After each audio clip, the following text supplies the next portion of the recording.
કેમ છો વિદ્યાર્થી મિત્રો?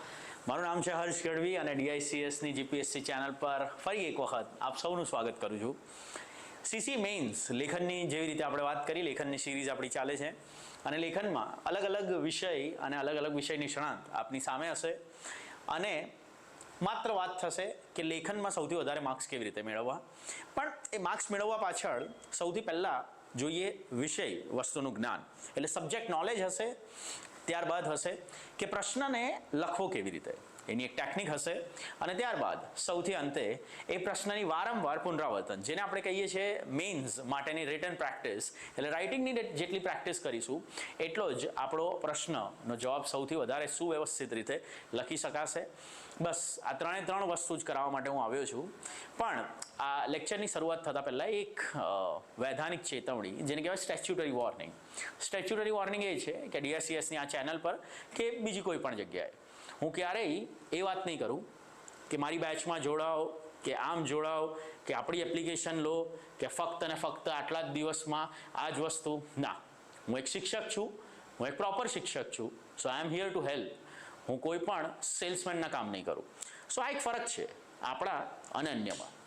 બીજો એક ફરક કે જ્યારે બી હું યુટ્યુબ પર આજે તમે સર્ચ મારશો એટલે પબેડ જાહેર વહીવટ ભણાવવાવાળા ઘણા લોકો છે, પણ જાહેર વહીવટના નામે પોલિટી ભણાવવું, જાહેર વહીવટના નામે શાસન ભણાવવું અને એ જ જાહેર વહીવટના નામે કોઈ પણ વાર્તા કરી દેવી, તો તમે એ વિચારો કે નૈતિક રીતે જો તમે એક શિક્ષક હોય અને તમે એક સંસ્થા ચલાવતા હોય તો શું તમારા દ્વારા અપાયેલું જ્ઞાન એ વિદ્યાર્થીને પરીક્ષામાં કશે કામ લાગે છે? જ્યારે હું પ્રોમિસ કરું છું કે હું પબેડ 5 થી 10 કે બહુ તો જો ડીઆઈસીએસ મને સમય આપે તો 20 લેક્ચરમાં સૌથી વ્યવસ્થિત રીતે હું ભણાવીશ, ત્યારે આઈ કેન પ્રૂવ દેટ સીસી મેઇન્સમાં પ્રશ્ન લખતા હશો તો એ પ્રશ્નની સાથે આપણા લેક્ચરમાં અપાયેલા તમામ ટેકનિક, તમામ જ્ઞાન એ ત્યાં એપ્લિકેબલ હશે. ત્યારબાદ બીજી વસ્તુ કે જે પણ હું લેક્ચર લઈશ એ લેક્ચર બાદ હું તમને ઓરિજિનલ, ચાલો ને આપણે લેટ્સ ડુ ધીસ, આ વિચારી નથી આવ્યો પણ આજે કરી જ લેવું છે, જીપીએસસીનો કોઈ પણ ઓરિજિનલ પ્રશ્નપત્ર કાઢીશું, જેને કહેવાય PYQ, previous year questions. Previous year question આપણે કાઢીશું, એ જોઈશું, એનો અનુભવ કરીશું અને આપણા ભણાયેલા ડેટા અને શું પ્રીવિયસ યરમાં લખાયેલો ઉચિત આન્સર આ બંને મેચ થાય છે. જો થાય છે તો you should continue watching this series. તમારે આ વિડીયો લેક્ચર્સ જોવા જોઈએ જે ફ્રી ઓફ કોસ્ટ આપની પાસે આવે છે. અને જો મહેરબાની કરીને જો આપણને આ ગમતા હોય તો એક નાની લાઈક, કારણ કે તમારી નાની લાઈક અને તમારી કમેન્ટ એ મને ઘણું પ્રોત્સાહન આપે છે. અને ઘણી વખતે નીચે જ્યારે પણ તમે કોઈ પણ કમેન્ટ્સ લખો છો ત્યારે લાસ્ટ ટાઈમ પણ મેં જોયું હતું, વિનય સર હતા, ભાવિક સર હતા, ભાવિકા મેડમ કરીને એક મેડમ હતા, આ બધાની કમેન્ટ્સ મેં વાંચી અને ઘણો આનંદ થયો. તો અત્યારે વાત કરીએ પબેડની, જેને કહેવાય જાહેર વહીવટ. જાહેર વહીવટમાં સીસી મેઇન્સમાં સિલેબસ શું છે? સિલેબસ છે આ જાહેર વહીવટ અને શાસન. મેં પહેલાં પણ કીધું હતું, જો ફર્સ્ટ લેક્ચર તમે ના જોયો હોય તો go through that lecture first, એ તમે જુઓ. અહીંયા આ બંને અલગ અલગ સબ્જેક્ટ છે એટલે જ અહીંયા અથવા સબ્જેક્ટ નથી લખ્યો, અહીંયા શબ્દ લખ્યો છે અને. જાહેર વહીવટ અને શાસન આને કહેવાય ગવર્નન્સ અને આને કહેવાય પબ્લિક એડમિનિસ્ટ્રેશન. હું તમને બંનેનો અભ્યાસ કરાવીશ, પણ મોટા ભાગે આમાં જાહેર વહીવટનો ઉલ્લેખ વધારે છે, એટલે જાહેર વહીવટની સાથે સાથે શાસનને આપણે સમન્વય રહીને ચલાવીશું. સિલેબસ તમારો આટલો છે, જેમાં મુખ્ય 7 પોઈન્ટ છે. બહુ ફટાફટ જઈશું, કારણ કે ઘણી વખતે યુટ્યુબમાં જ્યારે પણ કોઈ શિક્ષક આવે છે ત્યારે સિલેબસ સમજાવવામાં, એનાલિસિસમાં, તમને પ્રીવિયસ યરના ક્વેશ્ચન દેખાડવામાં, એનું વેટેજ દેખાડવામાં આ બધો ટાઈમપાસ થતો હોય છે. આપણે નહીં કરીએ, આપણે ફક્ત ડેટા પર જઈશું, આપણે ફક્ત કન્ટેન્ટ પર જઈશું. ફટાફટ હું એક વખત તમને સિલેબસ સમજાવી દઉં. મેઇન 7 મુદ્દા છે, જેમાં સૌથી પહેલાં અર્થ, જાહેર વહીવટની પ્રકૃતિ, અવકાશ અને ભારતમાં ઉત્ક્રાંતિ તેમજ બ્રિટિશ શાસનનો વારસો. તો પબેડ તો ભણવાનું છે, પબેડ એક સબ્જેક્ટ તરીકે, પણ ઇન્ડિયાના કન્ટેક્સમાં તમારે ભણવાનું છે, કારણ કે અલ્ટિમેટલી જે પણ તમે જોબ કરવા જશો એ જાહેર વહીવટમાં જોબ કરવા જશો અને એ ઇન્ડિયામાં કોઈક ને કોઈક ડિપાર્ટમેન્ટ હેઠળ તમે આવી રહ્યા છો, એટલે આપણે ઇન્ડિયાના કન્ટેક્સમાં ભણીશું. લોકશાહીમાં સિવિલ સર્વિસની ભૂમિકા, એટલે જે પણ સિવિલ સર્વિસ છે એ ડેમોક્રેસીમાં how it can be useful, અને એના ડાયરેક્ટ પ્રશ્ન પણ આવે છે. સરકારની નીતિઓ અને હસ્તક્ષેપ, અમલીકરણના મુદ્દાઓ અને વિવિધ ક્ષેત્રના વિકાસ સાથે સંબંધિત સમસ્યાઓ. તો જ્યારે હું તમને ઇનિશિયલી 5 કે 6 લેક્ચર થશે, ત્યારબાદ તમે ન્યૂઝપેપર વાંચવાની ચાલુ કરશો. ન્યૂઝપેપર વાંચજો, અવશ્ય યુ મસ્ટ રીડ ન્યૂઝપેપર. તો ત્યારે તમને ખબર પડશે કે સરકારની અત્યારે એક્ટિવ નીતિઓ શું છે અને એમાં આવેલા હસ્તક્ષેપ, જે પણ અગર કોઈ બેરિયર્સ છે, હર્ડલ્સ છે, એ શું આવે છે. વિકાસની પ્રક્રિયા, નાગરિક સમાજ, બિન સરકારી સંસ્થાઓ અને અન્ય હિસ્સેદારોની ભૂમિકા, વૈધાનિક નિયમનકારી અને વિવિધ અર્ધન્યાયિક સંસ્થાઓ. અર્ધન્યાયિક સંસ્થાઓ એટલે ક્વોસી જ્યુડિશિયલ બોડી, વૈધાનિક સંસ્થા એટલે સ્ટેચ્યુટરી બોડીઝ, નિયમનકારી સંસ્થા એટલે રેગ્યુલેટરી બોડી. શું છે એ પોલિટીનો સબ્જેક્ટ છે, પણ શાસનમાં એમના થકી શાસન ચાલે છે ઘણા ખરા, તો એ પણ હું તમને સમજાવી દઈશ. ત્યારબાદ સુશાસન, ગુડ ગવર્નન્સ જેને કહેવાય, અને ઈ ગવર્નન્સ, શાસનમાં પારદર્શકતા, જવાબદારી અને સંવેદનશીલતા, માહિતીનો અધિકાર જેને આપણે આરટીઆઈ કહીએ છીએ, જાહેર સેવા અધિનિયમ અને આ સર્વેક્ષણના તેના સૂચિતાર્થો, સામાજિક સંશોધન અને તેનું મહત્વ. તો આ એક અગત્યનું છે, પણ આ એક દ્રષ્ટિકોણવાળો એંગલ છે. This is an ideological angle. એની સાથે સાથે અધિકારોને લગતા મુદ્દા, જે મહદઅંશે તમે પોલિટીમાં પણ વાંચ્યા હશે. જો પોલિટીમાં ના વાંચ્યા હોય તો પોલિટીની હું એક બહુ લાંબી સિરીઝ બનાવી રહ્યો છું, લગભગ 50 થી 60 લેક્ચર્સની. પણ એવા લેક્ચર્સ હશે ત્યારબાદ તમને કોઈ પણ જગ્યાએ પોલિટી ભણવાની જરૂર નહીં પડે. એના 5 કે 6 અપલોડ થઈ ચૂક્યા છે. You must go through that as well. મહત્વની આંતરરાષ્ટ્રીય સંસ્થાઓ, એજન્સીઓ અને વિવિધ સંસ્થાઓ અને તેમનું માળખું. તો બસ આ આપણો મેઇન સિલેબસ છે. હવે આંતરરાષ્ટ્રીય સંસ્થાઓની વાત કરીએ તો મહત્વની આંતરરાષ્ટ્રીય સંસ્થાઓ જે ઇન્ટર ગવર્મેન્ટલ બોડી હોય. ઇન્ટર ગવર્મેન્ટલ બોડી એટલે જેમાં શાસન અને જાહેર વહીવટ આ બંને સમાવેલા હોય એવા. હવે તમે પછી આંતરરાષ્ટ્રીય સંસ્થા પણ વાંચો અને એમાં તમે પછી બેંક વાંચવા માંડો, એમાં તમે કોઈ સૈન્ય કવાયતો થાય છે એવા સંસ્થાઓ વાંચવા માંડો, તો એ નથી વાંચવાના. આપણે કશે ને કશે ઇન્ટર ગવર્મેન્ટલ બોડી વાંચવાની છે. એટલે G20 અગર ભારતમાં હશે તો G20નું આપણે હોસ્ટિંગ કર્યું હશે તો G20 ઇમ્પોર્ટન્ટ છે. ક્વોડ અત્યારે ચર્ચામાં હશે તો ક્વોડ ઇમ્પોર્ટન્ટ છે. યુનાઇટેડ નેશન ચર્ચામાં હશે તો એ ઇમ્પોર્ટન્ટ છે. વિશ્વ યુદ્ધ અત્યારે ચાલી રહ્યું છે તો વિશ્વ યુદ્ધ નહીં, આઈ એમ સો સોરી, રશિયા યુક્રેનનું યુદ્ધ ચાલી રહ્યું છે અને ઇઝરાયલ પેલેસ્ટાઇનનું પણ યુદ્ધ ચાલી રહ્યું છે. તો કશે ને કશે UNSC, United nation security council, સંયુક્ત રાષ્ટ્ર સુરક્ષા પરિષદ, આ પણ ઇમ્પોર્ટન્ટ છે. અને ભારત અત્યારે શું એમાં પરમેનન્ટ મેમ્બરશિપ કે ટેમ્પરરી મેમ્બરશિપ, એટલે ભારત એક સ્થાયી સદસ્ય છે કે ભારત એક અસ્થાયી સદસ્ય છે. જો આપને ખબર હોય તો કમેન્ટ ડાઉન બિલો. અને સ્થાયી સદસ્યમાં કયા કયા રાષ્ટ્રો અત્યારે આવે છે જે યુએનએસસીમાં, એ પણ તમારે મને કહેવાનું છે. તો મહત્વની આંતરરાષ્ટ્રીય સંસ્થાઓમાં આપણે એ ભણીશું. તો શરૂઆત કરીએ પબેડની, અને ફર્સ્ટ લેક્ચરમાં આપણે ઘણી ખરી ઇમ્પોર્ટન્સ વાત કરી દીધી છે. હવે ફક્ત વાત કરીએ થિયરીઝની. થિયરીઝ જેને કહેવાય કે વિચારધારાઓ. પબેડ કેવી રીતે ઉત્પન્ન થયું તો મેં પહેલાં પણ કીધું કે તમે એક ગેમ સમજો, વિશ્વયુદ્ધ થાય છે અને એ વિશ્વયુદ્ધ પહેલાં મારી પાસે લોકશાહીના થોડા નાના એકમોમાં યુએસની વાત કરીએ તો યુએસએ સૌથી પહેલાં એક સુચારુ રૂપે ચાલતી લોકશાહી વ્યવસ્થા તમને આપશે. યુએસએ એ સૌથી પહેલું તમને લિખિત બંધારણ આપશે. યુએસએ એક એવો રાષ્ટ્ર છે જે તમને સૌથી પહેલી ભૌગોલિક સીમા કે જ્યાં ગેરંટેડ રાઇટ્સ આપશે, બિલ્સ ઓફ રાઇટ્સ કરીને, જે આપણે પણ ભારત પ્રભાવિત થઈને કશે ને કશે મૂળભૂત અધિકાર આપે છે, પણ આ બધી ત્યાં વાત થાય છે 1770માં. એટલે ભારતમાં તો હજી બ્રિટિશરનો પગ પેસારો છે અને પ્લાસીના બક્સરના યુદ્ધ કરીને હજી વિચારી રહ્યા છે એ લોકો કે ભારતને કેવી રીતે આપણે શાસન હેઠળ લઈશું. ત્યાં પશ્ચિમી ક્ષેત્રમાં એક એવો રાષ્ટ્ર છે જે આઝાદી મનાવી રહ્યું છે અને લોકશાહીની સ્થાપના કરી રહ્યું છે. બસ એ સ્થાપના થયા બાદ કશે ને કશે પબેડ એઝ અ સબ્જેક્ટ ઉતરી આવ્યો, પણ એ ઉતરી આવવા પાછળ 100 વર્ષનો સમયગાળો હતો. અર્થાત 1887માં 1887માં વુડરો વિલ્સન આવીને લખશે એક એસે, અને એસેમાં એ એવું નહીં સૂચવે કે પબેડ શું કામ ઇમ્પોર્ટન્ટ છે, પણ એવું સૂચવશે કે કશે ને કશે રાજનીતિ અને પબેડ અલગ હોવું જોઈએ. તો આને કહેવાય છે પેરાડમ્સ. શું છે એ આજે સમજાવું. પહેલાં સિલેબસ છે. હવે તમે મહદઅંશે જો થિયરીની વાત કરશો તો જાહેર વહીવટમાં મુખ્ય 3 થિયરી હોય છે. 3 થિયરી એટલે અલગ અલગ વિચારધારાઓ છે. વિચારધારા, જ્યારે હું અહીંયા એવું લખું છું કે ક્લાસિકલ થિયરી છે, તો ક્લાસિકલ વિચારધારા એટલે શું છે? એક રૂઢિવાદી વિચારધારા છે. તમને કદાચ આ બહુ વધારે પડતા કલરના ડિફરન્સમાં કેમેરામાં આ નહીં દેખાય તો વાંધો નહીં, તમે ખાલી મારા શબ્દો સાંભળો કે ક્લાસિકલ થિયરી શેની વાત કરે છે અને એમાં કયા કયા લોકો છે, જેમ કે હેનરી ફેયલ છે, વુડરો વિલ્સન છે, મેક્સ વેબર છે, આ બધાએ આપી છે. અને એ હંમેશા એક હાયરાર્કીની વાત કરે છે અને બ્યુરોક્રેટિક સેન્ટર અલાયન્સ મોડલ છે. એટલે જો લાસ્ટ લેક્ચર તમે જોયું હોય ને તો મેં એક પિરામિડ બનાવ્યું હતું, અને એક પિરામિડમાં શું કીધું હતું કે પિરામિડની અંદર એક અગર હું ટ્રાયેંગલ બનાવું તો ટ્રાયેંગલમાં મહદઅંશે નીચે આવેલા તમામે તમામ લોકોની સંખ્યા વધારે હશે, ઉપર ટોપ પર જે નિર્ણય લઈ રહ્યા છે આ નિર્ણય લેવાવાળા લોકોની સંખ્યા ઓછી છે.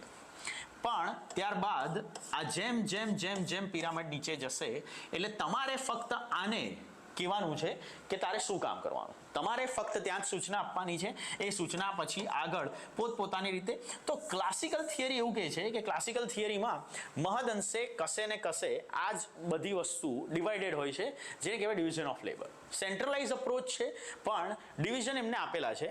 પણ જ્યારે નિયો ક્લાસિકલ અપ્રોચ જે તમે જોશો કે સમયાંતરે પબેડ નહીં પણ ન્યૂ ઇવોલ્યુશન ઓફ પબેડ, એટલે પબેડને જાહેર વહીવટને એક નવા વિષય વસ્તુ તરીકે જ્યારે અભ્યાસ કરવામાં આવ્યો ત્યારે એમને એવું કીધું કે ના, ટોપ ટુ બોટમ અપ્રોચ ના હોવો જોઈએ, જે તમે ત્યાંથી નિર્ણય લો છો અને એ નિર્ણય કેતા સીધા આવો છો એવી રીતે નહીં થાય. જાહેર વહીવટમાં દરેક ભૌગોલિક ક્ષેત્રની સમસ્યા અલગ છે. જાહેર વહીવટમાં દરેક ક્ષેત્રના દરેક જિલ્લાઓ કદાચ ભૌગોલિક સીમા પણ અલગ ધરાવતા હોય તો આર્થિક રીતે કે સામાજિક રીતે કે કલ્ચરલી ભારતમાં એટલી બધી વિવિધતા છે અને એવી જ રીતે દુનિયામાં વિવિધતા છે, જેથી શક્ય છે કે આજે ગુજરાતની અંદર દ્વારકા જિલ્લાને જે વસ્તુ જોઈતી હશે કે દ્વારકામાં વહીવટની કે શાસનની જે સમસ્યા હશે એ કદાચ અમદાવાદમાં નહીં હોય, જે સમસ્યા વડોદરામાં હશે એ જામનગરમાં નહીં હોય, જે સમસ્યા પોરબંદરમાં હશે એ સુરતમાં નહીં હોય. તો એમને એવું કીધું કે top to down approach it's a good approach, કે જ્યારે તમે ઉપરથી નિર્ણય લઈને મને થોપવામાં આવી રહ્યા છે અને હું કરી લઈશ, પણ પહેલાં મને તો પૂછો કે અહીંયા સ્થાનિક લોકોને શું જોઈએ છે, પહેલાં મને તો પૂછો કે અહીંયાની સમસ્યા શું છે. તો આ કશે ને કશે નિયો ક્લાસિકલ થિયરીમાં એવું કહેશે કે બોટમ ટુ ટોપ અપ્રોચ રાખો, તમે નીચેથી લોકોને પૂછો અને ત્યારબાદ કલેક્ટિવલી નિર્ણય લો. તો આ એક અલગ થિયરી છે, બધી જ હું સમજાવીશ. અત્યારે ખાલી થિયરીનો ઇન્ટ્રોડક્શન આપી રહ્યો છું કે કેવી કેવી વિચારધારામાં આ બધી વસ્તુ થાય છે. અને લાસ્ટ છે કન્ટેમ્પરરી. આ બંનેની સાથે સાથે એક અપ્રોચ આવ્યો, એ કહે છે કે ડેવલપમેન્ટ અને ખાસ કરીને યુરોપની વાત કરીએ.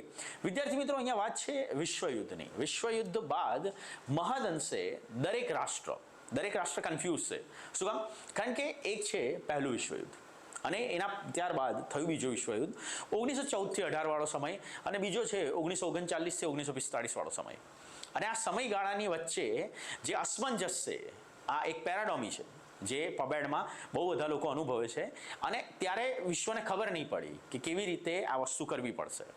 તો બસ અહીંયા જ હું તમને સમજાવું કે આ ગેમમાં શરૂઆત શું થાય છે. શરૂઆત કંઈક મહદઅંશે આવી થાય છે કે મુખ્યત્વે જ્યારે હું શાસનની વાત કરીશ તો એ જ શાસનમાં જાહેર વહીવટ એ અત્યાર સુધી એવા જ લોકો કરતા આવ્યા છે કે જે રાજકારણમાં શાસન કરતા હોય. ફરક છે, આ બંને ફરક છે.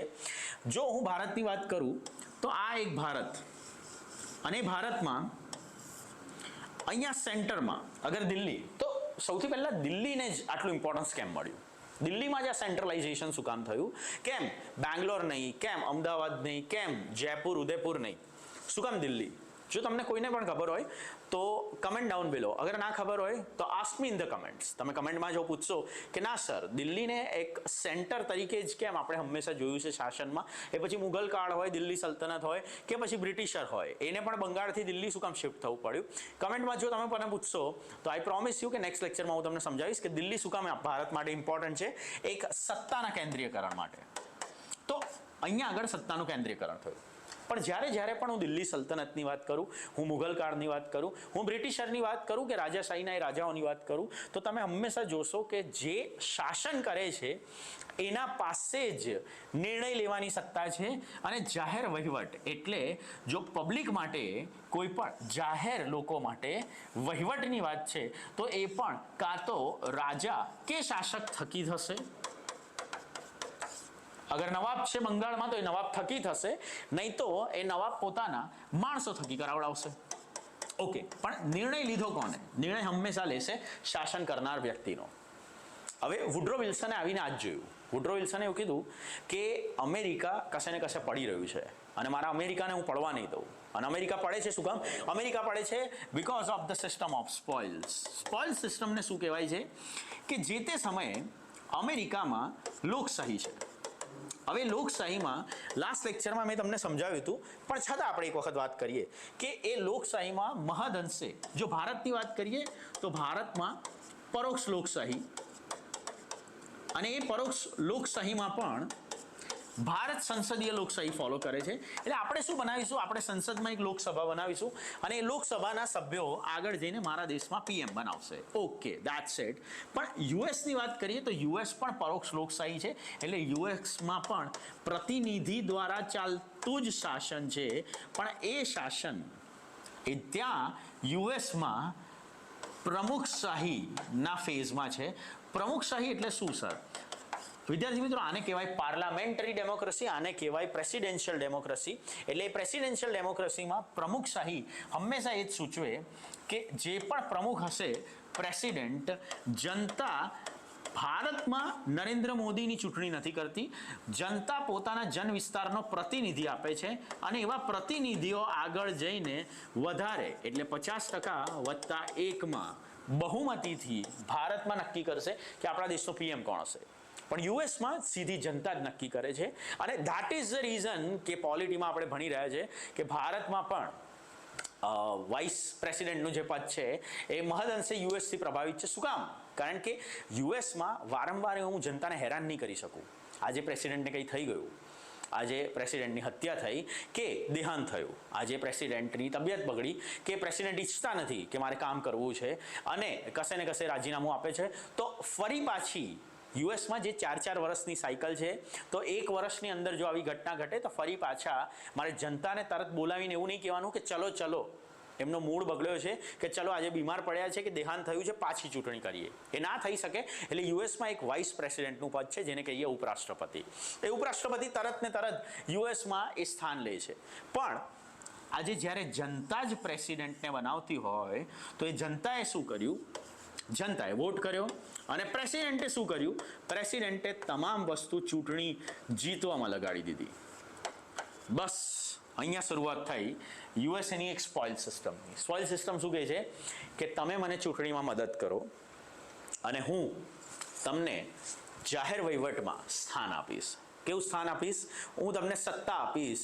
તમે ગવર્મેન્ટમાં ઓફિશિયલ અધિકારી બનશો અને આપણે બંને ભેગા થઈને યુએસમાં શાસન કરીશું. હવે એ શાસન થયું કે યુએસની અંદર મહદઅંશે લૂંટ થઈ. એ તો યુએસનો ઇતિહાસ કે જ છે. પણ વુડરો વિલ્સન એમના એસેમાં એ જ તો લખે છે કે આ જ્યારે પણ મેરિટોક્રેસી એટલે મેરિટ બેઝિસ પર નક્કી નહીં થાય. જે વિદ્યાર્થીઓની વાત કરીએ તો યુટ્યુબમાં તમે ઘણા ખરા વિડીયો જુઓ છો, પણ ક્યારેય તમે અહીંયા ઉભેલા માણસના મેરિટ નથી નક્કી કરતા. એટલે એ પછી વાર્તા કરે કે પછી પોતાના બેચની જાહેરાત કરે, તમે એ બધા વિડીયો જોવા માંડો છો. તમારે મેરિટ નક્કી કરવાનું કે મને જ્ઞાન ક્યાંથી મળે છે, મારી એક્ઝામ કેવી રીતે સોલ્વ થશે. તો એ બસ વુડરો વિલ્સનના કહેવાથી જ કે મેરિટોક્રેસી લાવો. મેરિટોક્રેસી એટલે સૌથી પહેલાં આ ઓળખાણવાળી સિસ્ટમ મને બંધ કરી આપો.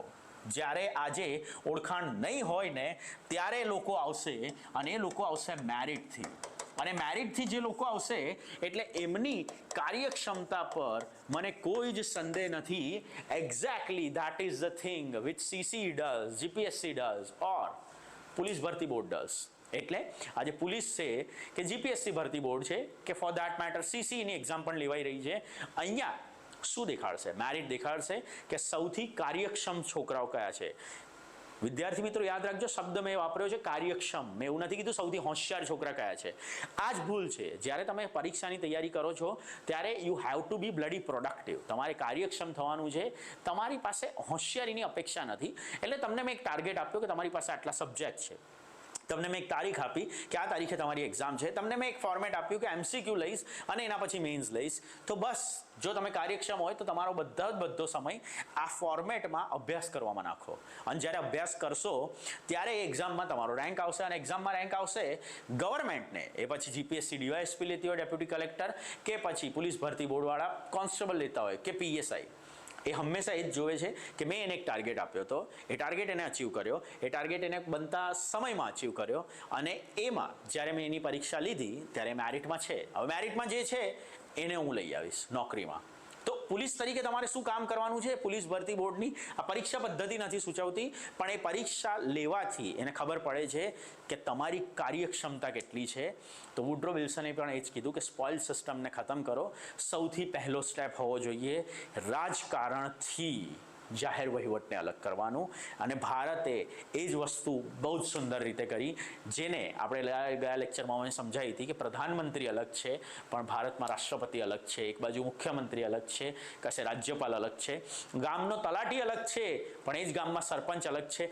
ભારતમાં રાજકારણ તદ્દન અલગ છે અને ભારતમાં શાસન કરવાવાળા સત્તાધારી પક્ષના એ વિદ્યાર્થીઓ જે કાલે ઉઠીને બનવાના છે મારા ભાવિ કર્મચારીઓ કે અધિકારીઓ, એ પણ અલગ છે. તો પહેલો જ સ્ટેપ વુડ્રો વિલ્સને એ સૂચવ્યો, એને કહેવાય સંસદમાં જાહેર વહીવટને એડ કરવી, કે એ જ જાહેર વહીવટમાં કશે ને કશે પ્રમુખશાહીમાં અગર પ્રેસિડેન્ટની ચૂંટણી થાય છે તો એ પ્રેસિડેન્ટને પણ તમે જાહેર વહીવટથી પોતાના કર્મચારીઓ મેરિટ પર સિલેક્ટ કરવા થાવ. આજે યુએસની વાત કરું તો યુએસની હાલની ગવર્મેન્ટની સિસ્ટમ શું છે?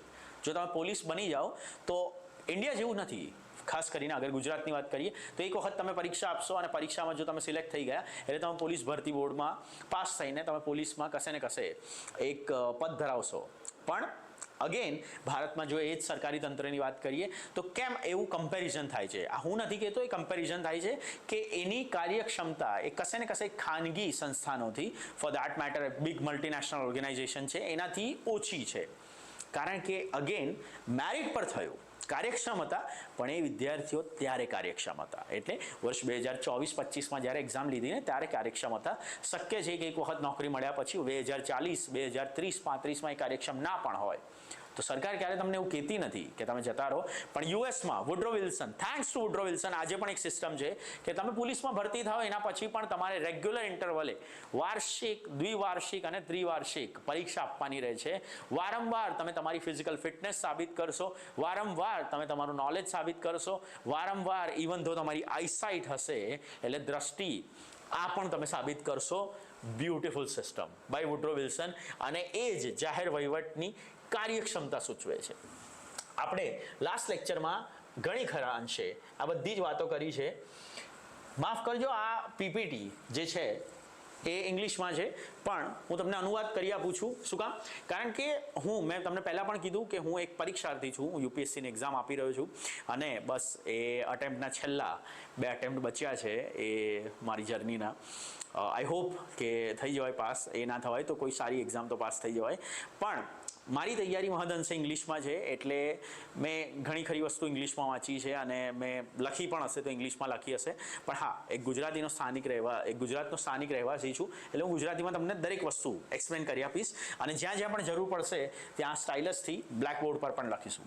ઇન્ટ્રોડક્શન આપણે જેવી રીતે વાત કરી કે પબ્લિક એડમિનિસ્ટ્રેશન એ સૂચવે છે કે આ એક લેટિન વર્ડ છે, એડમિનિસ્ટ્રેટ પરથી ઉતરી આવ્યો છે અને મહદઅંશે એ કાર્ય શું કરશે? એ કાર્ય આ જ કરશે કે management of the affairs or looking after the people. એટલે જાહેર લોકોની પહેલાં તો સમસ્યા કઈ છે, એ સમસ્યામાં એ લોકોને કોઈ પણ કાર્ય કરાવડાવવું છે કે એમની અપેક્ષા છે સરકારથી, તો તમારે બસ એ જ તો કરવાનું છે કારણ કે એને મત આપ્યો છે અને એ મતનો તમારે એને જવાબ આપવાનો છે. એટલે જનરલ સેન્સમાં આ બધી જ વસ્તુ લાસ્ટ ટાઈમ પીપીટી વગર પણ મેં તમને કીધી હતી એ જ છે કે જનરલ સેન્સમાં એ એક જ છે કે ગ્રુપ ઓફ પીપલ અથવા એક સંસ્થા સાથે મળીને જ્યારે કોઈ એક ચોક્કસ ગોલ અચીવ કરવાનો પ્રયત્ન કરે છે, દેટ ઇઝ પબ્લિક એડમિનિસ્ટ્રેશન. બીજું કંઈ અંદર છે નહીં. પણ હા, આજે મારે જે ભણાવવું છે એ વસ્તુ શું છે કે વુડ્રો વિલ્સનના એ એસે જોયું કે 19મી સદીનું અમેરિકા એટલે ભારતની સાપેક્ષે વાત કરો તો ભારતમાં એ જ સમયે, શું કામ તમે હંમેશા ભારતની સાપેક્ષે આ જોવો છો કે 19મા સદીના સુધારાઓ, ધાર્મિક અને સામાજિક સુધારા, શું કામ? સમાજનું એક પુનરુત્થાન થાય છે. ભારતની અંદર તમે જોશો તો નાની નાની સંસ્થાઓ ઘણા ખરા સમાજમાં વિચારોની રૂઢિવાદી વિચારધારા તોડીને નવી વાત કરી રહ્યા છે. સમાજમાં એ લેખકો, એ કવિઓ પોતાની કલમથી સમાજમાં જાગૃતિ લાવવાનું. તો આ પુનઃજાગૃતિ એ યુએસમાં સૌથી પહેલાં જાહેર વહીવટના ક્ષેત્રે એક નવી જાગૃતિ થઈ અને 19મી સદીમાં એમને જોયું કે યુએસમાં કરપ્શન બહુ છે, યુએસમાં પ્રોબ્લેમ્સ બહુ છે, યુએસમાં ક્રાઇમ રેટ બહુ છે અને જ યુએસમાં આજે પબ્લિક એડમિનિસ્ટ્રેશન એટલે જાહેર વહીવટના પ્રશ્નો પણ બહુ છે. એટલે લોકો એને સ્વપ્નની નગરી તો કહે છે પણ એ નગરીમાં કશે ને કશે પોતે કેવી રીતે ફિટ થવું, કારણ કે માર્કેટ બેઝ ઇકોનોમી છે એટલે ઇકોનોમીમાં જેની પાસે પૈસો એ બાપ. તો જાહેર વહીવટે એ જ કીધું કે જેની પાસે નથી પૈસો એને હું પૈસા કેવી રીતે કમાતો કરું that should be my work, એટલે એ મારી જોબ છે. તો બસ એ જ એસે પછી મહદઅંશે 1887માં જેવી રીતે મેં તમને કીધું કે આ વિષયની શરૂઆત થાય છે. મારે જે ભણાવવું છે એ આજે આ છે, Thomas. Okay, perfect. Nicholas Thomas Henry, એટલે હેનરી સાહેબે એવું કીધું કે બે વસ્તુ અલગ હોવી જોઈએ, એક ફોકસ અને બીજું લોકસ. શું છે ફોકસ અને લોકસની ગેમ?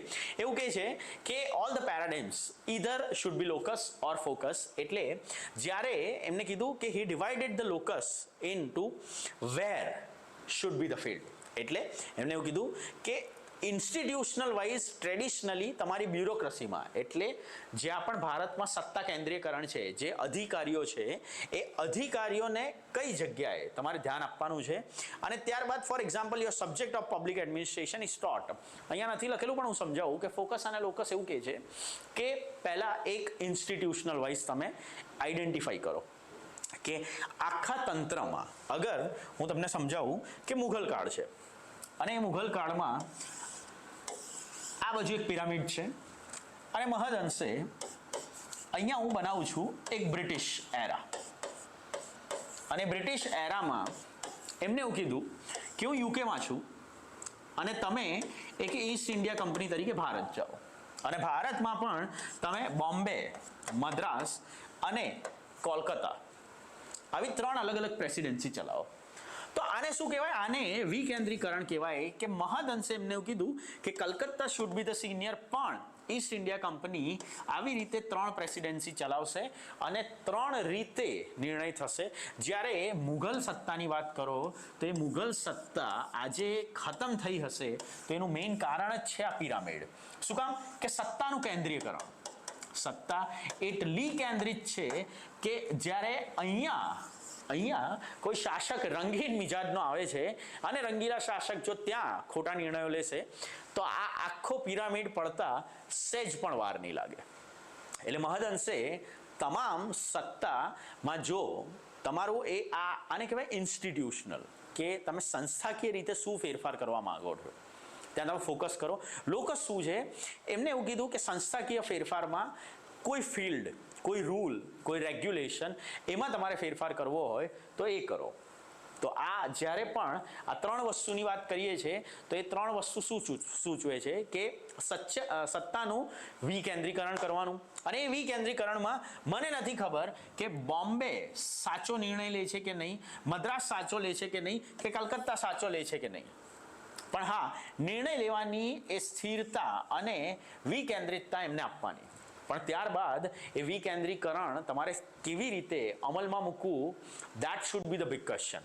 એટલે આગળ જઈને જો વાત કરીશું તો મહદઅંશે એમાં જ અલગ અલગ ઝોન આવશે, જે હું તમને સમજાવું કે કેવા શું માગે છે.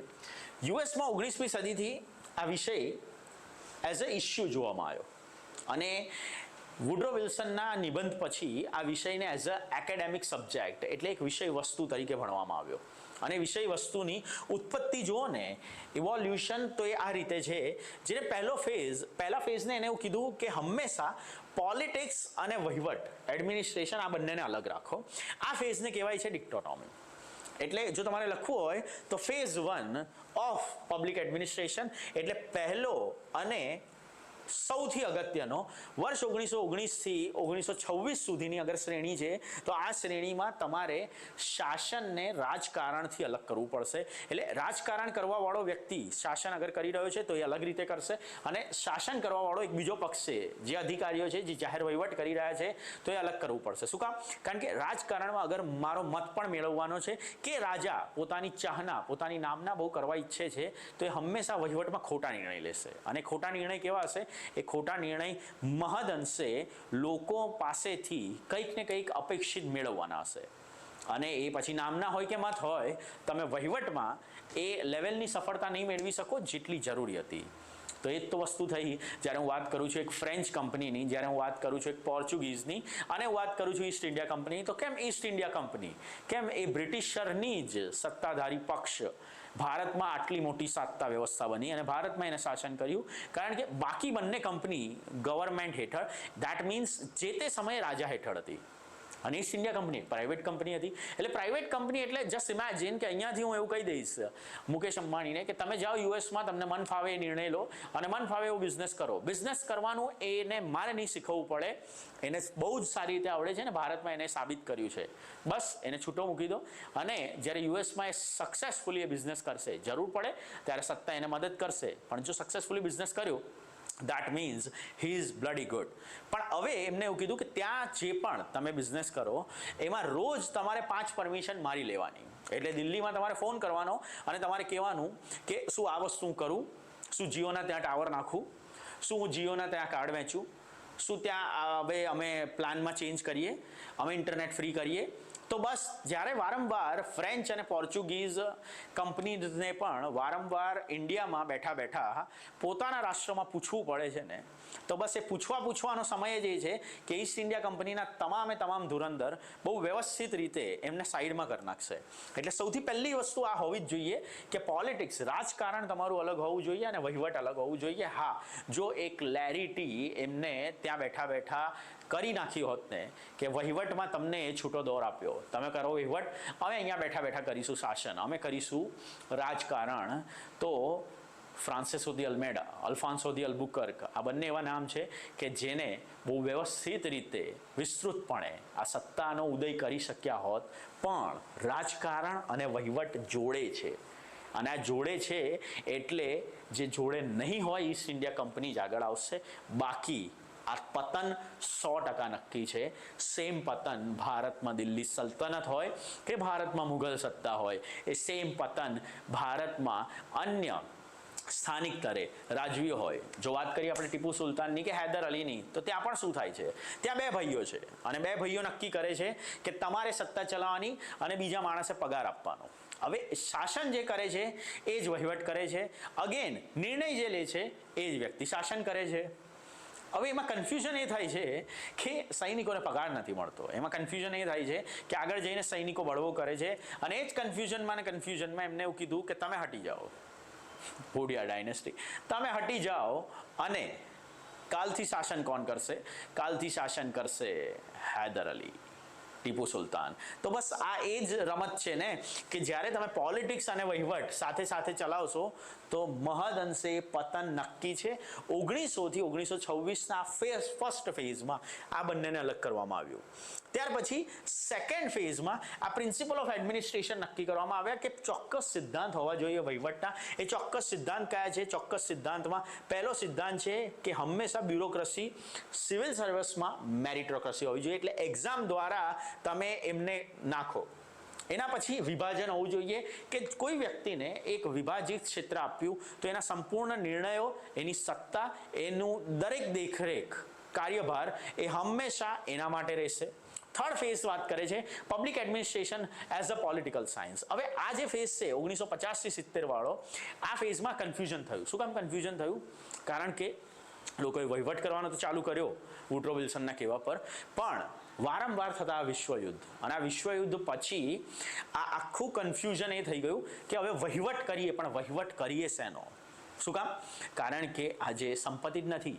જે દુકાન લઈને બેઠો હતો એની પાસે દુકાન નથી, જે વાળ કાપતો હતો એની પાસે એક ખુરશી નથી. તો જ્યારે વિશ્વયુદ્ધમાં આ બધું જ ખતમ થયું છે ત્યારે આ દેશને આગળ કેવી રીતે લઈ જશો? અને that બ્લડી મોમેન્ટ 1950 પછી આ સબ્જેક્ટ જે મેસિવ રીતે ઉપડી આવ્યો છે અને ત્યારબાદ દરેક દેશ, દરેક રાષ્ટ્ર બહુ વ્યવસ્થિત રીતે આ સબ્જેક્ટનો અભ્યાસ કરે છે, એમાં જે પણ સમસ્યા છે એને નિવારવાનો પ્રયત્ન કરે છે અને ત્યારબાદ આ દરેક દેશમાં તમે એક શિફ્ટ જોશો. અને ચોથો જે શિફ્ટ છે, ચોથો ફેઝ છે 1956 થી 1970 સુધીનો, અને આ ફેઝમાં પબ્લિક એડમિનિસ્ટ્રેશન એઝ અ મેનેજમેન્ટ. એટલે એ શું કહે છે કે પબ્લિક મેનેજમેન્ટ કરવું પડશે. જ્યારે આપણે શરૂઆતમાં કીધું કે જાહેર વહીવટ અને ખાનગી વહીવટ, પબ્લિક એન્ટરપ્રાઇઝ અને પ્રાઇવેટ એન્ટરપ્રાઇઝ, મુકેશભાઈ કેવી રીતે રિલાયન્સ ચલાવે છે અને મારે કેવી રીતે ભારત ચલાવવું છે, આમાં ફરક છે. તો બસ એ બીજા વિશ્વયુદ્ધ પછી એને એ જ કીધું કે સહેજ પણ ફરક નથી. ત્યાં પણ પોસ્ટ ક્રોપ લાગશે, અહીંયા પણ પોસ્ટ ક્રોપ લાગશે. શું છે પોસ્ટ ક્રોપ? હમણાં સમજાવું છું. પણ એને એવું કીધું એ ફક્ત એક એકમ તરીકે રિલાયન્સ માટે કાર્ય કરી રહ્યો છે, કે એ અદાણી કંપની માટે કાર્ય કરી રહ્યો છે. તમારે એ જ વસ્તુ એક એકમ તરીકે રાષ્ટ્ર માટે કરવાની છે, સહેજ પણ ફરક નથી. એમાં પણ જોઈશે એજ પ્લાનિંગ જોઈશે, એક્ઝિક્યુશન જોઈશે, સ્ટાફિંગ જોઈશે, કોઓર્ડિનેટિંગ જોઈશે અને બજેટિંગ જોઈશે. સેમ વસ્તુ અહીંયા પણ જોઈશે, ખાલી એમના સાપેક્ષે થોડા મોટા પ્રમાણમાં જોઈશે. આ પહેલી વસ્તુ. અને બીજી વસ્તુ, જ્યારે એક પ્રાઇવેટ સંસ્થા માત્ર નફા મેળવવા માટે કાર્ય કરશે ને, ત્યારે પબ્લિક એડમિનિસ્ટ્રેશન એ લોકોના વેલફેર માટે કાર્ય કરશે, એટલે એ કલ્યાણકારી રાજ્ય તરીકે કાર્ય કરશે. પાંચમો છે public administration as the public administration. Exclusively હવે આ વિષયને ભણવાનો. અને પછી ગવર્મેન્ટ ટુ ગવર્નન્સ, એટલે હવે મેં એકમો આપી દીધા છે. હવે આ એકમો મુજબ જ આખી વાત થશે. મહદઅંશે એવું કહે છે કે પહેલા તો વહીવટને અને રાજકારણ આ બંને તમે અલગ રાખો. ઓકે, તમે અલગ રાખી દીધું. હવે લોકોને શું કહો? લોકોને તમે એવું કહો કે તમે મતદાન કરો તો અહીંયા કરશો, અને કશે ને કશે તમારી સમસ્યાનું નિવારણ થશે તો નિવારણ અમારા થકી થશે. સમસ્યા તમે કોને કહેશો? સમસ્યા તમે આમને કહેશો કે અમારી સમસ્યા શું છે, અને સમસ્યા મુજબ રાજકારણ મને કાયદો બનાવી આપશે, અને કાયદો આગળ જઈને મને સત્તા આપશે, અને સત્તાથી જ હું વહીવટી દ્રષ્ટિએ આ કરી નાખીશ. તો પહેલો ફેઝ બહુ જ ઇમ્પોર્ટન્ટ છે વિદ્યાર્થી મિત્રો. શું કામ? કારણ કે અગર કાયદા જ હું બનાવતો હોય અને સમસ્યાનું નિવારણ જ હું કરતો હોય તો પહેલાં તો મારા ઈચ્છિત હું કાયદા ના બનાવું. અને બીજી વસ્તુ, કોઈ પણ રીતે જો મારે જ નિવારણ કરવાનું છે, ઇટ ઇઝ એક્ઝેક્ટલી લાઈક કે ભારત અને પાકિસ્તાનની ક્રિકેટ મેચ છે અને પાકિસ્તાન સામે રમવા આવી છે, પણ અમ્પાયર બંને પાકિસ્તાનના છે. એટલે હું ગમે એટલો પ્રયત્ન કરીશ, આ મેચ જીતવા પાછળ એક મોટો પ્રશ્નાર્થ ચિહ્ન રહેશે. શું કામ? કારણ કે જે કાયદા બનાવે છે એ જ એમનું અમલીકરણ કરશે, જેને સમસ્યા કીધી એ જ એનું નિવારણ કરશે, તો મેળ નહીં ખાય. યુએસમાં 19મી સદીમાં આ જ ઇસ્યુ થયો. 19th સેન્ચુરીનું યુએસ એટલું ઝડપે આગળ નહીં આવ્યું. This is the reason. એટલે તમારે પહેલાં વહીવટ અને રાજકારણને અલગ કરવાનું છે. વહીવટ અને રાજકારણ જ્યારે અલગ થઈ જશે ત્યારે સેકન્ડ સ્ટેપ શુડ બી કે તમારે વ્યવસ્થિત રીતે એનું વિભાગીય વહેંચણી તમારે કરવી પડશે. ઓકે, વિભાગીય વહેંચણી કરી નાખી. ત્યારબાદ શું છે સર? ત્યારબાદ વ્યવસ્થિત રીતે સિવિલ સર્વિસીસમાં સેવા માટે તમને જોઈશે કોણ? તમારે you should be having people, અને એ લોકોને હંમેશા આવી રીતે અગર હું એક્ઝામ કે મેરિટ પર લઈશ તો મેરિટ દ્વારા એમની વિકૃતિ થશે, એટલે એમને સ્વીકારવામાં મેરિટ દ્વારા. હવે વિદ્યાર્થી મિત્રો તમને એવું થાય કે સર આ બધું તમે ભણાવો છો, પણ જીપીએસસીનો પ્રશ્ન સમજાવો ને સર. જીપીએસસી શું છે? તો જીપીએસસી પર હમણાં વાત કરીએ. ચલો જીપીએસસી પર હમણાં જ વાત કરી લઈએ. અગર આજે આ ક્વેશ્ચન મેં કાઢેલો નથી, પણ આપણે જોઈએ કે જીપીએસસી કઈ રીતે કોઈ પણ પ્રશ્ન પૂછે છે. આપણે શું લખીશું? જીપીએસસી ક્લાસ 1-2 મેન્સ પેપર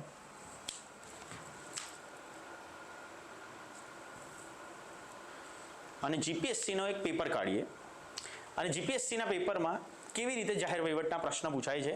આપણે શું કરીશું? મહદઅંશે ક્લાસ 1ના બે પ્રશ્નો લઈશું, ક્લાસ 2, ક્લાસ 3 આ બંને. કારણ કે જીપીએસસી ઘણા સમયે સ્પેશિયલ એક્ઝામ લે છે, તો એ સ્પેશિયાલિસ્ટ એક્ઝામની અંદર પણ મેન્સના પેપર હોય છે, એમાં પણ જાહેર વહીવટના જેટલા પ્રશ્નો હશે એટલા હું કાઢી આપીશ. અને ત્યારબાદ ક્લાસ 3ના જે પ્રશ્નો છે એ કદાચ હોમવર્કમાં તમને આપીશું, તમારે લખવાનું. આ જીપીએસસીનું પેપર છે જેમાં પબેડ એ આવશે GS5, એટલે સિવિલ સર્વિસ મેન્સનું પેપર. જેમ કે આ છે મેન્સનું પેપર 2, તો આપણે જવાનું છે મેન્સના પેપર 5માં. અને પાંચમું પેપર છે જેમાં તમને 3 મુખ્ય સબ્જેક્ટ જોવા મળશે જીપીએસસીમાં.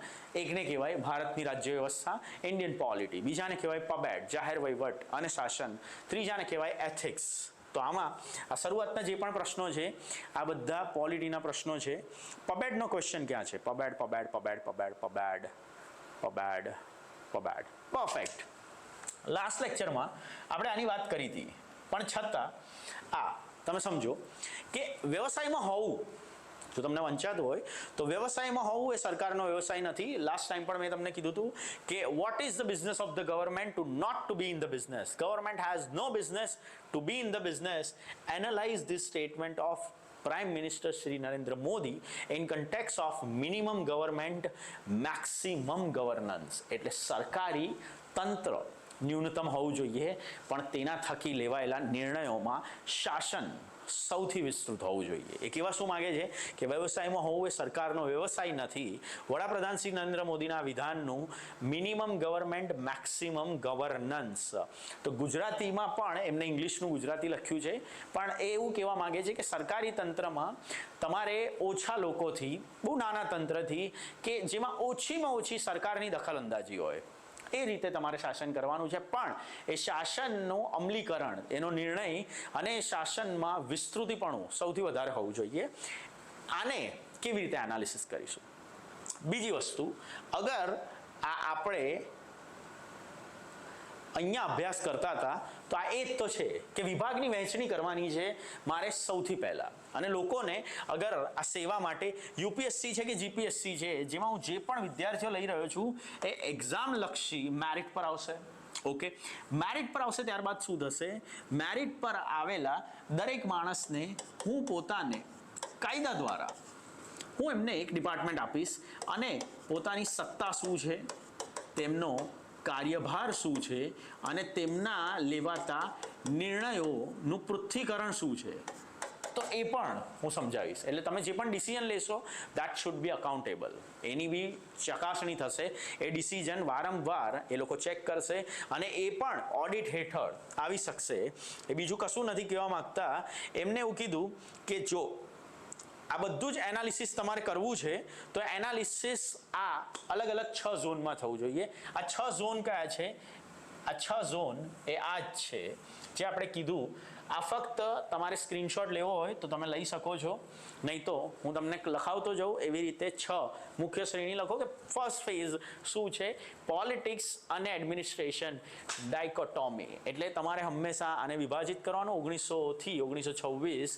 ત્યારબાદ પ્રિન્સિપલ ઓફ એડમિનિસ્ટ્રેશન 27 થી 37 સુધી એ લોકો વિચારતા રહ્યા કે શું કરવું જોઈએ, અને એમાં મેં તમને પોસ્ટસ્ક્રોપની વાત કરી તો એ આ જ છે. પોસ્ટસ્ક્રોપ શું છે? પ્લાનિંગ. તો સૌથી પહેલાં તો તમે પ્લાન કરો.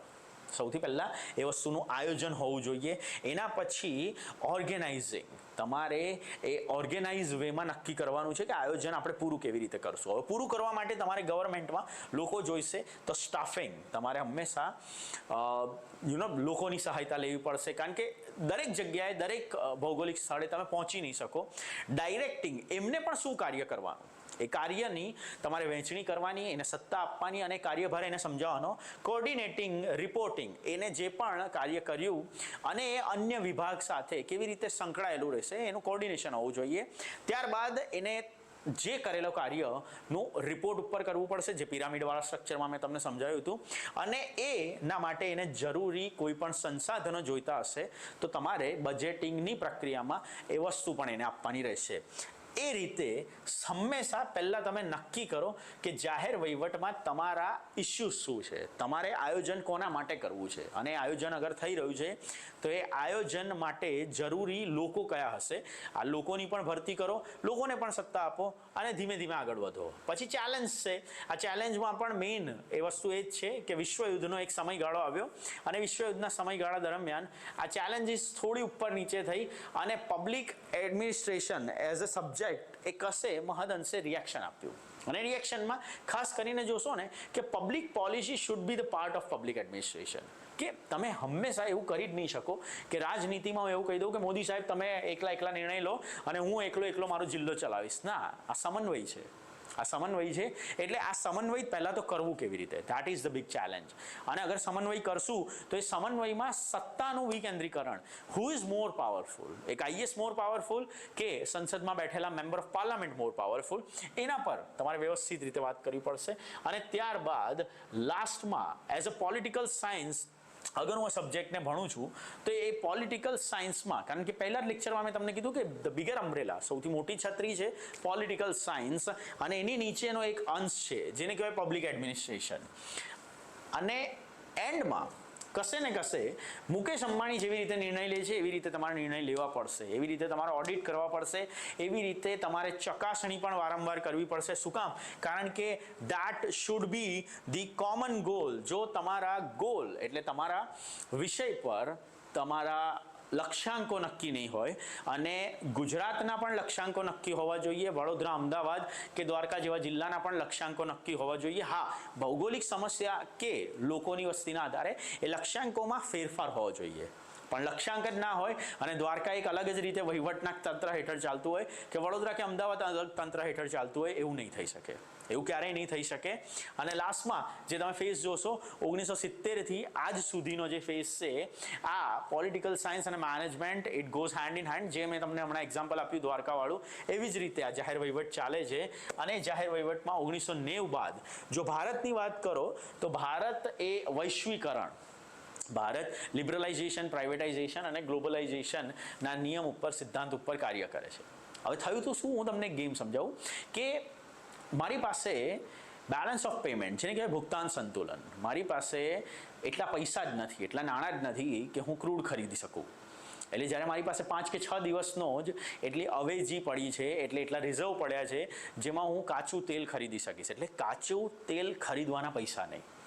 અને અહીંયા મોટો પ્રશ્ન ઊભો થયો કે જો કાચું તેલ જ નહીં હોય તો ભારત કેવી રીતે ચાલશે? એ ભારતમાં ટ્રેન બંધ થઈ જશે, ભારતમાં ટ્રક બંધ થઈ જશે, એ ભારતની અંદર દરેક વાહનો બંધ થઈ જશે. હું જ્યારે પણ ઇકોનોમી સબ્જેક્ટ ભણાવું અને ઇકોનોમીમાં વિદ્યાર્થીને કહું એટલે વિદ્યાર્થી હંમેશા મને કહે કે તો શું ફરક પડશે સાહેબ, આપણે ચાલતા ચાલતા ફરીશું કે સાયકલ લઈને ફરીશું? તું ફરી શકે તારી પ્રિયતમા જોડે હાથમાં હાથ નાખીને. એક દવાવાળો ટ્રકમાં જે માલ ભરીને બેઠો છે એ દવા હોસ્પિટલ સુધી કેવી રીતે પહોંચશે? દૂધ એક ઉત્પાદક કરતાથી ડેરી સુધી કેવી રીતે પહોંચશે? ડેરી તમને કેવી રીતે આપશે? એ જ વસ્તુ જો એક પર્યટક છે તો પર્યટક કેવી રીતે એક સ્થળેથી બીજા સ્થળે જશે? મારે આજે હું એક બીજા શહેરમાંથી અહીંયા ગાંધીનગર કે અમદાવાદ હું લેક્ચર લેવા આવીશ તો હું કેવી રીતે આવી શકીશ? તો બસ એ જ છે કે ક્રૂડ એ ફક્ત તમારા પર્યટન કે તમારા આવાગમન માટે નથી, પણ ક્રૂડ એક આખું તંત્ર ચલાવે છે. અને ભારત પાસે જ્યારે એ નથી ત્યારે વારંવાર આપણે જઈને પૈસા માંગીએ છીએ કે પ્લીઝ અમને પૈસા આપી દો, પ્લીઝ અમને પૈસા આપી દો. અને જો વાત કરીએ તો ત્યારે IMF અને ખાસ કરીને Bretton Wood twins, IMF world બેંકની વાત કરો તો IMFએ મને કીધું ત્યારે કે તમે કશે ને કશે કંઈક ખોટું કરી રહ્યા છો, વારંવાર તમારી પાસે ડોલર કેમ ઘટી જાય છે? એટલે ત્યારે કીધું કે અમે એક ક્લોઝડ ઇકોનોમી છે, એટલે અમે બંધ અર્થતંત્ર છે. અગેન ધ મેટર ઓફ પબેડ, એટલે જાહેર વહીવટનો બીજો એક મુદ્દો કે જો હું બંધ અર્થતંત્ર રાખીશ અને હું એવી પણ અપેક્ષા કરીશ કે હું ઘઉં ચોખા વેચીને ત્યાંથી લીધેલું ઇલેક્ટ્રોનિક્સ કે ટેકનોલોજીની સાપેક્ષે કમાઈ શકીશ, તો હું કશે ને કશે મહદઅંશે ખોટો છું. તો ભારતને કીધું કે તમે ખોલો, તમે વૈશ્વિકરણના આ યુગમાં, ગ્લોબલાઇઝેશનમાં કેમ આટલું અર્થતંત્ર બંધ કરીને બેઠા છો? અરે કરવું પડે સાહેબ, કરવું પડે, કારણ કે મારા પર કશે ને કશે વિદેશી સત્તાઓએ રાજ કર્યું છે. હું આજે પણ એ જ રીતે દાઝેલો માણસ છું જે છાશ બી ફૂંકીને પીવું છું. શું કામ? કારણ કે મને એ લોજિક નથી સમજાતું કે જ્યારે પૈસો સૌથી મોટો શક્તિશાળી એક રિસોર્સ માનવામાં આવે છે તો એ બહારની કંપની મહદઅંશે એક નવા આઝાદ થયેલા ગરીબ રાષ્ટ્ર ઉપર જો ચડી બેઠા તો, પૈસાના જોર પર ચડી બેઠા તો, જો તમે વાત કરશો ને વિશ્વનો સૌથી મોટામાં મોટો, સૌથી હોનહાર, એટલે હોનહાર તો ના કહેવાય પણ બહુ ડેન્જરસ, ખતરનાક ક્રિમિનલ પાબ્લો એસ્કોબાર, એ સમયે એને પોલીસને મારવા માટે ત્યાં હાયર ગનમેન લીધા. એટલે તમે જુઓ પૈસાના દમ પર શું થઈ શકે. એને પૈસાના દમ પર ત્યાંની સુપ્રીમ કોર્ટમાં આગ લગાડી દીધી. શું કામ? કારણ કે મારો કેસ ત્યાં ચાલી રહ્યો છે. એને પૈસાના દમ પર ત્યાં મિનિસ્ટરને અને પ્રેસિડેન્ટ સુધીને મરાવવાના પ્રયત્ન કર્યા. શું કામ? કારણ કે પૈસો છે.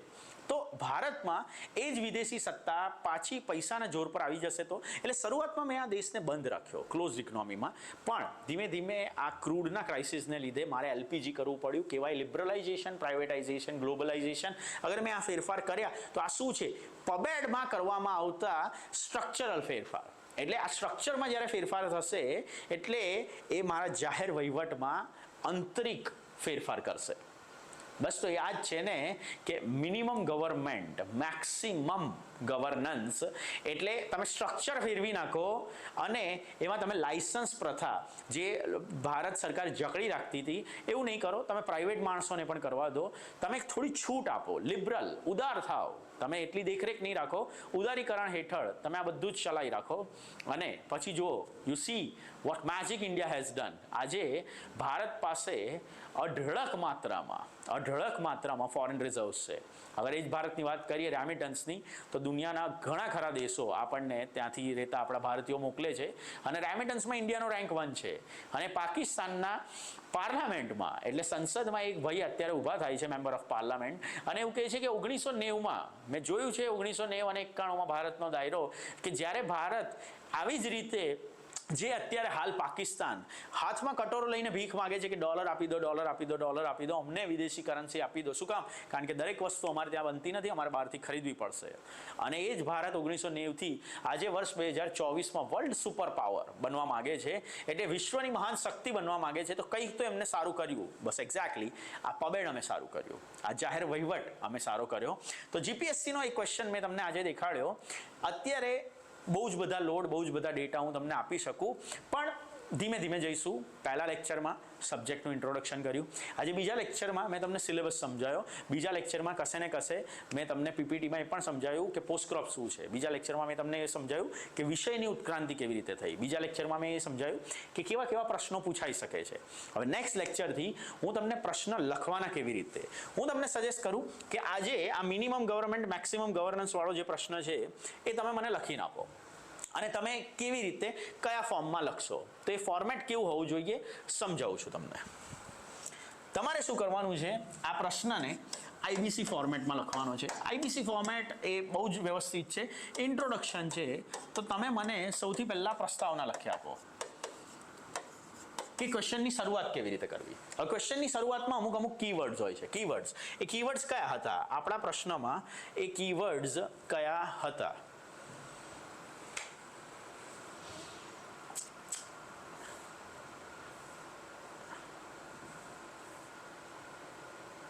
ઓકે, વાંધો નહીં, એ નહીં ખુલે અત્યારે કારણ કે આખું પાછું પેલું કરવું પડશે. પણ આપણા પ્રશ્નમાં મહદઅંશે કીવર્ડ્સ હતા. એક મિનિમમ ગવર્નમેન્ટ, મેક્સિમમ ગવર્નન્સ, અને આપણા પ્રશ્નમાં એક કીવર્ડ બીજું હતું કે government's business is not to be in the business, કે ગવર્મેન્ટે ક્યારે પણ ખુદ ધંધો નથી કરવાનો, કારણ કે ગવર્મેન્ટનો મતલબ જ છે કે શાસન કરવા આવ્યા છે, તો તમારે શાસન કરવાનું છે. તો બસ આ ઇન્ટ્રોડક્શન તમે આપશો પહેલા, પછી તમે મને બોડી લખો. અને બોડીમાં હંમેશા લોકો કહે છે કે પોઝિટિવ લખો, નેગેટિવ લખો, હકારાત્મક, નકારાત્મક, એવું નથી કરવાનું. શું કામ નથી કરવાનું? કારણ કે તમને જે પ્રશ્ન પૂછવામાં આવ્યો છે એને તમારે એડ્રેસ કરવાનો છે. આ પ્રશ્ન અત્યારે અગર આઈબીસી ફોર્મેટમાં મારે બોડી લખવાની છે એટલે મારે સૌથી મેઇન ભાગમાં શું લખવું પડે કે કેવી રીતે એક ન્યૂનતમ મિનિમમ સરકારી તંત્ર સૌથી વધુ શાસન મને કરી આપશે. કેવી રીતે કરી આપશે? તો તમે બધા તમારા યુનિક આઈડિયા આપી શકો છો કે સૌથી પહેલા અહીંયા જેમ કે હું એક્ઝામ્પલ આપું ટેકનોલોજી, તો ટેકનોલોજીની મદદથી ભલે એક કે બે વ્યક્તિ હોય પણ એ મહદઅંશે બહુ બધા સ્થળે પહોંચી શકશે. જેવી રીતે આજે હું આ એક મોટા ક્લાસરૂમમાં એકલો, ટ્રસ્ટ મી, બહુ જ કંટાળો આવે, બહુ જ વિયર્ડ લાગે કે કેમેરાની સામે જોઈને બસ ખાલી બોલ્યા કરવાનું. વિદ્યાર્થી હોય તો થોડી ચહેલ પહેલ હોય, થોડા પ્રશ્નો હોય અને ભણાવવાની પણ મજા આવે, પણ છતાં હું મારા બનતા પ્રયત્ન કરું છું કે તમને આ લેક્ચર ઇન્ટરેસ્ટિંગ લાગે. તો આ ઇન્ટ્રોડક્શનમાં તમારે આ ટેકનોલોજીની મદદથી હું શું કરી રહ્યો છું, અત્યારે અહીંયાથી બેઠો હું ગુજરાતના ઘણા ખરા વિદ્યાર્થી સુધી પહોંચી શકું છું. બસ એવી જ રીતે સરકારી તંત્રમાં દરેક વસ્તુ કે દરેક સ્થળે તમારો માણસ હોવો જરૂરી નથી. તમે ટેકનોલોજીનો ઉપયોગથી પણ મિનિમમ ગવર્નમેન્ટ, મેક્સિમમ ગવર્નન્સ કરી શકશો. તમે કશે ને કશે મેરિટમાં એક કાર્યક્ષમ માણસ ની ઉપલબ્ધિથી પણ મિનિમમ ગવર્નમેન્ટ, મેક્સિમમ ગવર્નન્સ કરી શકશો. તમે એનજીઓને આમાં જોડીને મિનિમમ ગવર્નમેન્ટ, મેક્સિમમ ગવર્નન્સ કરી શકશો.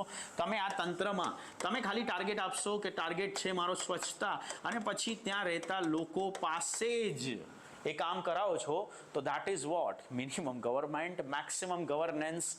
અલ્ટિમેટલી મારા ઉદ્દેશ્ય સોલ્વ થવા જોઈએ, અને ઉદ્દેશ્ય માટે સરકારનો હસ્તક્ષેપ સૌથી ઓછો હોવો જોઈએ. આને જ તો કહેવાય એક વ્યવસ્થિત રીતે ચાલતું શાસન. તો તમે એક કામ કરો, તમે મને ટેલિગ્રામ પર કે ઇન્સ્ટાગ્રામ પર, એટલે મારું પર્સનલ આઈડી નથી પણ ડીઆઈસીએસના પેલા પર આ ક્વેશ્ચન લખો, એનો ફોટો પાડો અને મને મોકલી આપો. હું તમને ચેક કરીને સમજાવીશ. પહેલા લેક્ચરમાં મેં તમને સબ્જેક્ટ ઇન્ટ્રોડક્શન કરી આપ્યો, બીજા લેક્ચરમાં મેં તમને સિલેબસ સમજાવ્યો અને એક જીપીએસસીનો ક્વેશ્ચન લીધો. નેક્સ્ટ લેક્ચરમાં હું વધુ 2 ટોપિક તમને સમજાવીશ અને કેવી રીતે ક્વેશ્ચન લખવો જોઈએ એવા 2 ક્વેશ્ચન હું તમને લખીને આપીશ. એક આદર્શ પ્રશ્ન કેવું હોવું જોઈએ, એક આદર્શ જવાબ કેવો હોવો જોઈએ. ઠીક છે, bye Siya, have a nice day guys. જો તમને લેક્ચર ગમ્યો હોય તો હિટ અ લાઈક, અને જો તમને ના ગમ્યો હોય તો તમારા સૂચન પણ આપો. લાસ્ટ ટાઈમ એક સૂચન મેં જોયું હતું કે સર સ્પીકર તો નહીં રાખો, આવું કંઈક સૂચન હતું. હવે કયા સ્પીકરની વાત કરે છે? જો આની વાત કરે છે તો આ માઇક છે, અને આ માઇક મને જરૂરી છે કારણ કે આ કેમેરામાં મારો અવાજ તો જ રેકોર્ડ થાય. બીજું, આ રૂમ બહુ ખાલી છે, આ એક ક્લાસરૂમ છે અને આ ક્લાસરૂમ બહુ ખાલી છે, એટલે કદાચ મહદઅંશે અવાજમાં એ પડઘા આવતા હશે અને લાઇટ્સ ઓછી તમને દેખાતી હશે. પણ હા, તમારે કોઈ પણ સૂચન હોય નીચે કમેન્ટમાં લખો, અને જો તમને લેક્ચર ગમે અને તમે ઈચ્છતા હોય કે હું વધારે સારું કરું તો just give me thumbs up. અને thank you, thanks for joining. Bye Siya, have a nice day guys, all the best.